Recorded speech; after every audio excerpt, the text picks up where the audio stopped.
संजय कृष्णा जी, झारखंड को लेकर, क्योंकि आपने बताया कि आपका होम स्टेट है, वहां सीएम फेस को लेकर क्या स्थिति दोनों तरफ दिखती है? दोनों तरफ इसलिए मैं पूछ रहा हूं क्योंकि एक तो बीजेपी में कौन बनेगा, बाबूलाल मरांडी होंगे या कोई और नया चेहरा होगा, ये सवाल तो है ही। चंपाई सोरेन भी इसी पाले में है, लेकिन क्या इंडिया अलायंस में, जेएमएम और कांग्रेस के अलायंस में भी कल्पना सोरेन को लेकर भी कोई कंसिडरेशन है क्या? क्योंकि जैसे हाल के दिन उनको बहुत आगे किया गया।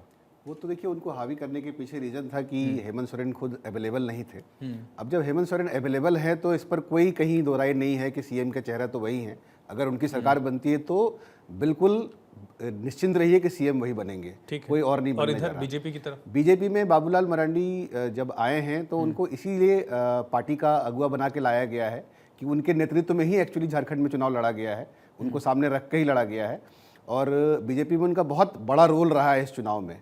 तो बाबूलाल मरांडी इस वजह से होंगे क्योंकि उनको बात करके ले आया गया था, या ये 240 वाली बीजेपी इस वजह से वो होंगे? देखिए, बाबूलाल मरांडी आपको याद होगा झारखंड के पहले सीएम भी थे।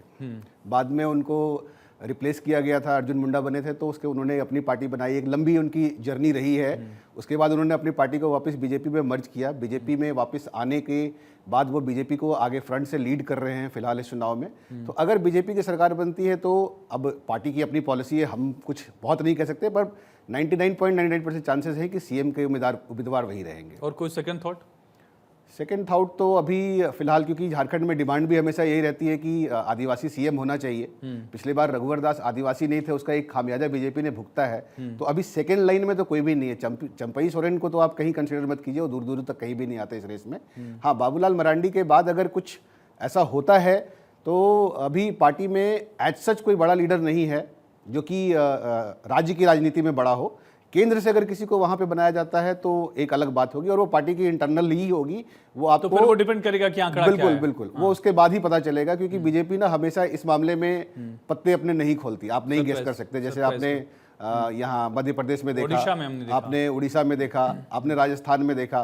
तो वो रिजल्ट के बाद ही उनकी अपनी एक जो भी डिसीजन होता है उसके बाद ही होता है। संजय जी, जो भी नतीजा आएंगे उस हिसाब से भी एनालिसिस होगा, लेकिन क्या यूबीटी गुट को एक बड़ा चुनौती या चैलेंज यहां पर दिख सकता है कि मुस्लिम वोट बैंक को लेकर जो आपका गुट थोड़ा सा सॉफ्ट दिखा, खास करके बाला साहब ठाकरे वाली जो लाइन लेंथ रही है पॉलिटिक्स की, शिवसेना की, उससे तर उसका फायदा या नुकसान आपकी आगे की राजनीति की दिशा भी तय करेगा क्या?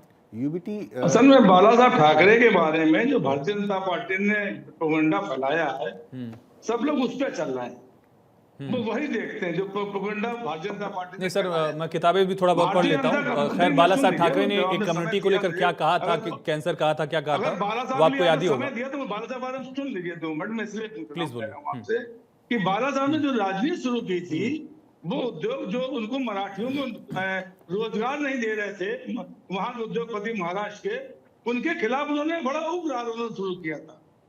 और उस आंदोलन चक्कर में इंदिरा गांधी उन पर बैन लगाने जा रहे, संगठन में बैन लगाने जा रही थी। फिर बाला साहब की मुलाकात इंदिरा गांधी से होती है, फिर उन्होंने मुलाकात 4-5 घंटे चली मुलाकात।